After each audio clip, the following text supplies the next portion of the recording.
എല്ലാരും എന്നെ ഇനി വേണ്ടെന്നു വിധിച്ചാലും അങ്ങനെ കൈവിടല്ല.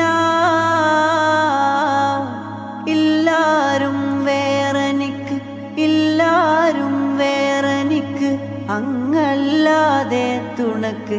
ഖുദ് ബിയദി റഹ്മത്തല്ലാഹ്, ഖുദ് ബിയദി റഹ്മത്തല്ലാഹ്. എനിക്കെന്റെ റസൂലുള്ള മാപ്പ് നൽകുമോ? എന്നോടും എൻ്റെ തങ്ങൾ പുഞ്ചിരിക്കുമോ? തപിക്കുന്ന ഹൃദയമിലേക്കൊന്ന് നോക്കുമോ? മരിക്കുന്ന മുന്നേ അങ്ങിലേക്കു ചേർക്കുമോ? മരിക്കുന്ന മുന്നേ അങ്ങിലേക്കു ചേർക്കുമോ?